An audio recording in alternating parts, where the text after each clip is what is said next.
लोकसभा चुनाव की तैयारियां शुरू हो गई हैं। पूरे जनपद में तमाम पार्टियों के कार्यकर्ता सक्रिय हो चुके हैं और लोगों के बीच पहुंचकर अपनी कवायद में जुटे हैं।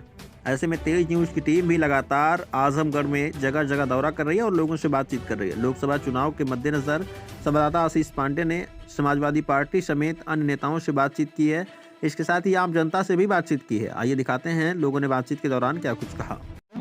मैं आशीष पांडे, इस समय हम बूढ़नपुर चौक पर हैं और आगामी लोकसभा चुनाव को लेकर के हम सपा के वरिष्ठ नेता हैं रणजीत राजभर जी हमारे बीच है, पुराने नेता, पुराने सपाही है, फिर उसके बाद प्रस्ताव के विधानसभा अध्यक्ष जो जिनकी ख्याति पूरे अतरौलिया विधानसभा ने पूरे आजमगढ़ जिले में है।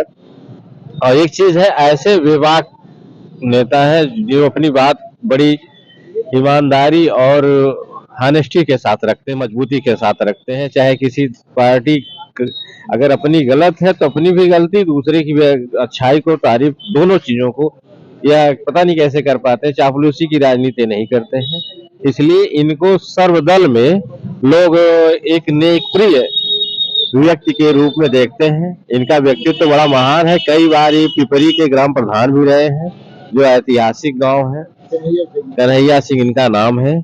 हम इनसे बातचीत करेंगे। आगामी लोकसभा चुनाव में जो आगामी 22 का मंदिर का मुद्दा है, यह कई हिंदुओं पे हावी पड़ रहा है, जिससे सपा दल में थोड़ी मायूसी देखने को मिल रही है। और हम इनसे जानना चाहते हैं क्या वह मंदिर वाला मुद्दा, वैसे मंदिर वाला मुद्दा यह तय कर रहा है कि 29 तक कोई सरकार को हटा नहीं पाएगा। चलिए पहले परिचय दीजिए।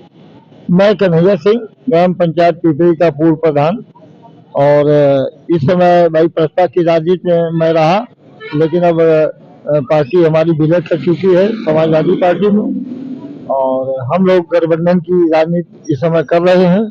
और गठबंधन की हम रोकना चाहते हैं क्योंकि आपके अतरौलिया विधानसभा में क्योंकि आपका जो समर्थन है आस्था, जो यहाँ के लोकल मंत्री, पूर्व मंत्री बलराम यादव जी हैं, उनके बेटे विधायक संग्राम यादव जी से कहीं आपकी कुछ पुरानी कोई मतलब आपसी मतभेद क्या है? किन कारणों से आप थोड़ा सा सपा से इसके पहले नाराज थे, रुष्ट थे? तो क्या यहाँ पे आप सपा को सपोर्ट कर रहे हैं इस बार, चूंकि आपकी पार्टी विलय कर चुकी है, इसके पहले दूसरे खेमे में?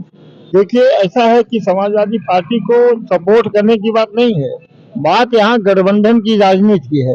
और जब पूरा हिंदुस्तान जितने भी विपक्षी दल हैं वो सारे लोग इंडिया की राजनीति में आ गए हैं, गठबंधन की राजनीति में आ गए हैं, तो समाजवादी पार्टी भी गठबंधन की राजनीति में है। और कहीं न कहीं हमारा कोई दुराव नहीं था इनसे, तो राजनीतिक मतभेद रहा है। जो इंडिया गठबंधन इंडिया का, उस गठबंधन के पहले ही अखिलेश यादव ने भी पिछले कुछ दिन पहले अपने विधायकों की एक बैठक की है।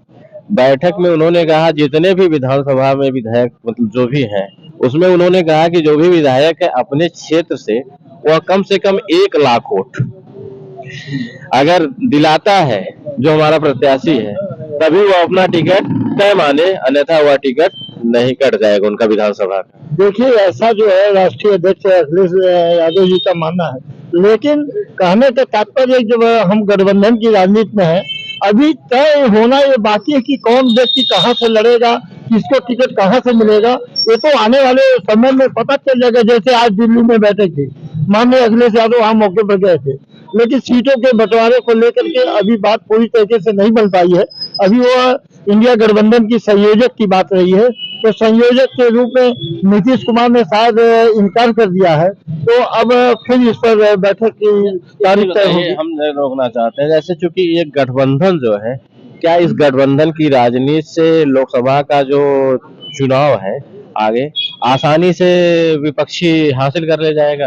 अब देखिए, मैं आपको बता देना चाहता हूँ, अगर गठबंधन सारे विपक्ष दल के लोग एक हो गए, जैसा कि 28 दल इसमें है, अगर सारे लोग एक हो जाएंगे, तो मैं आपको ये विश्वास दिलाना चाहता हूँ, आपके चैनल के माध्यम से कहना चाहता हूँ कि गठबंधन हिंदुस्तान में हावी बनाएगा, भारतीय जनता पार्टी के कहीं पता भी नहीं चलेगा। गठबंधन को आप हावी बता रहे हैं, लेकिन इसके पहले भी लोकसभा चुनाव में सपा बसपा का गठबंधन रहा, और इसके पहले विधानसभा में कांग्रेस और सपा का गठबंधन रहा। इस गठबंधन को आप कैसे देखते हैं? देखिए, अब आप वो मत देखिए 2014 के आंकड़े को हमारा आप देखिए, फिर इसके बाद आप 2017 के आंकड़े को आप हमारा देखिए, 2019 की बात को लेकर के आप मत चर्चा करिए, आप 2024 की बात को करिए, जब हमारे सारे गठबंधन के साथी एक होकर के लड़ेंगे। तो आप इस समय इस जो चुनावी मुद्दा है, इस समय जो आगामी लोकसभा चुनाव है, आप गठबंधन के तर्ज पर लड़ेंगे कि और भी कुछ है मुद्दा? हम गठबंधन के तर्ज पर लड़ेंगे,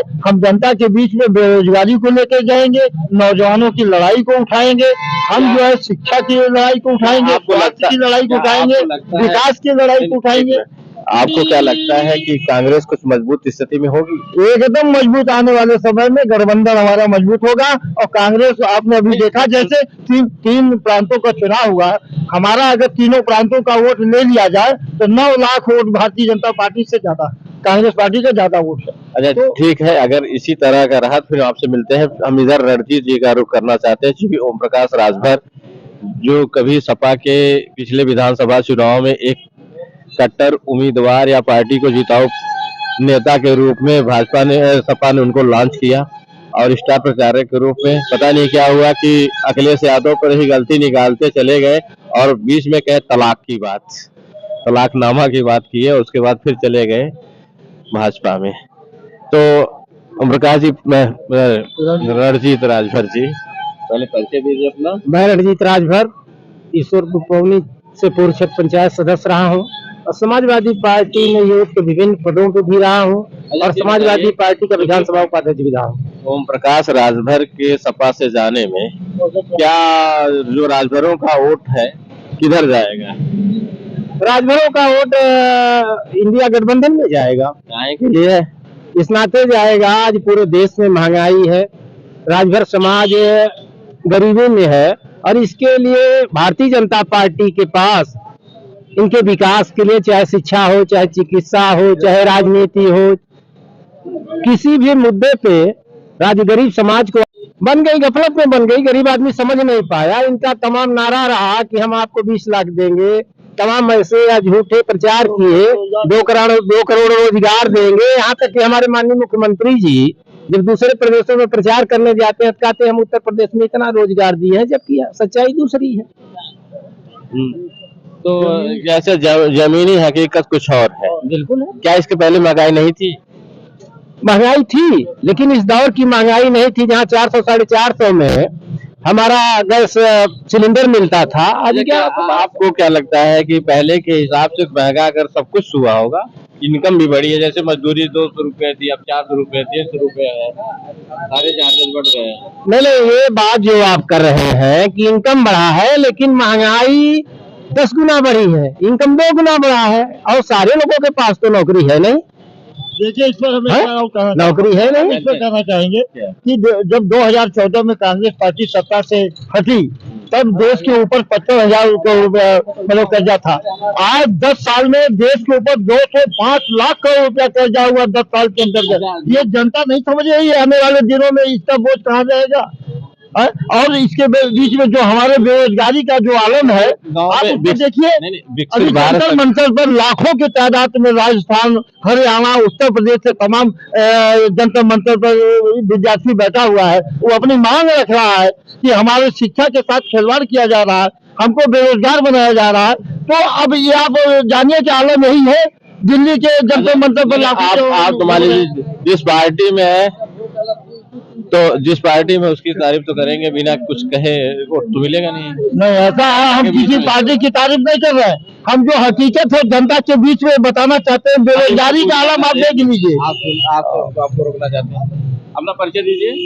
हमारा नागिन सिंह, मेरा गाँव है। अच्छा, बताइए, जो वर्तमान सरकार जो है, इस सरकार में क्या लगता है आपको, अच्छी सरकार चल रही कि नहीं चल रही?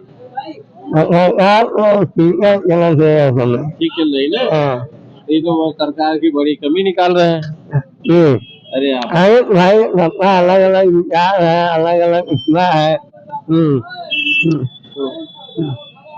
इनके हिसाब से तो मतलब सरकार चलनी चाहिए आगे, यही आनी चाहिए ना। क्योंकि अब देखिए आपके सामने ही बता रहे हैं कि देखिए ये भाई साहब जो है इनको जानकारी नहीं पूरा है। सच्चाई आपको बता दूं कि देश में और हमारे प्रदेश में जब भारतीय जनता पार्टी सत्ता में आई थी, इन्होंने कहा प्रतिवर्ष 2 करोड़ व्यक्तियों को नौकरी मिलेगी। हम कह रहे हैं, आज ये आप बताइए 10 साल में 2 करोड़ नौकरी नहीं मिली और ये प्रतिवर्ष 2 करोड़ नौकरी देने की बात कर रहे थे। हर नौजवान के खाते में 15 लाख रुपया डालने की बात कर रहे थे। किसके खाते में 15 लाख रुपया चला गया? अच्छा और ठीक है, बेरोजगारी का नाम आप देख हम रहे एक हैं। युवा से बात करते हैं। क्या नाम आपका? जी हमारा नाम है सौरभ। कहाँ के निवासी हैं? कोलसा। अच्छा बताइए, जो वर्तमान सरकार है जी। देश या प्रदेश की, जी जी इसमें क्या आपको क्या लग रहा है? देखिए ऐसा है कि सबसे बड़ी चीज तो दादा अभी कह रहे हैं जो है उनकी बातों से हमें सहमत है कि जैसे युवा इस सरकार में काफी परेशान है जो है कि नौकरी के लेके जो है, अगर ये नौकरी देते जो है तो शायद जो धरना प्रदर्शन हो रहा है हमारे यहाँ जो है जाति जंतर मंतर पे शायद कोई ना करता, क्योंकि युवा का काम है पढ़ना और पढ़ने वाला व्यक्ति जो है वह नौकरी के लिए ही मतलब प्रयासरत रहता है। तो अगर उसको नहीं मिलेगा तो कहीं, अब देखिए जो बीएड वाले हैं इनको प्राथमिक से बाहर कर दिया गया है। अच्छा, आप बताइए यहाँ पे ये लोग कहाँ जाएंगे? एनसीटी की गाइडलाइन पे बीएड किए हम लोग जो है और उसके बाद हम लोग को बाहर कर लिया। आप बताइए ये सब कहाँ जाएंगे जो है?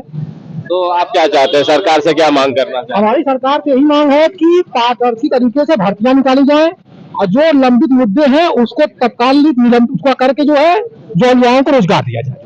अच्छा, इसके पहले जो सरकारें थी क्या पर्याप्त रोजगार? जी जी हाँ बोलिए। जैसे इसके पहले बेरोजगारी मुद्दा नहीं था? जी नहीं मुद्दा था, उसमें भर्तियां आती थी जो है। अच्छा, जो मतलब जो बच्चे कोई वैकेंसी नहीं है? बताइए अभी से पुलिस वर्तमान में वैकेंसी आई है, वो भी 5 सालों के बाद आई है और उसमें 3 साल छूट मिली है।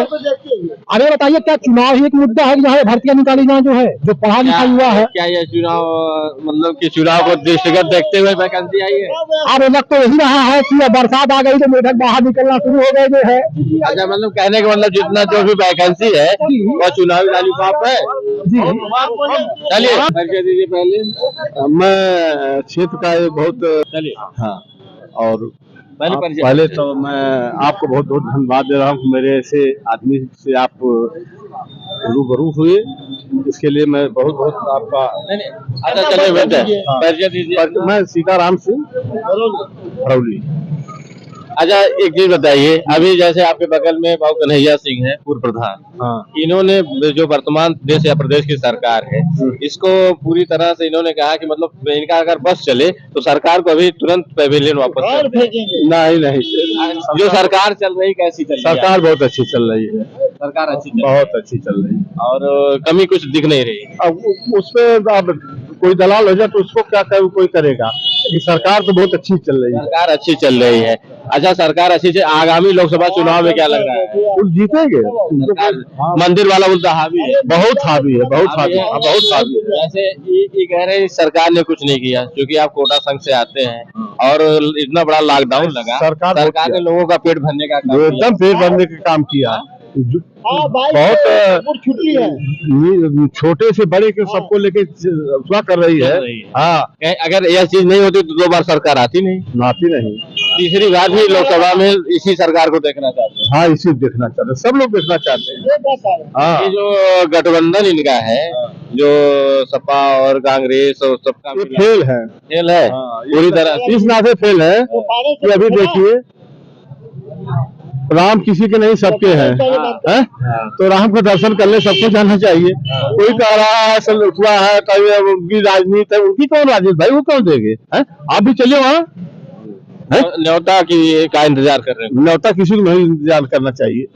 ऐसे ही जनता से जुड़ी तमाम छोटी बड़ी खबरों के लिए आप जुड़े रहिए तेज न्यूज के साथ।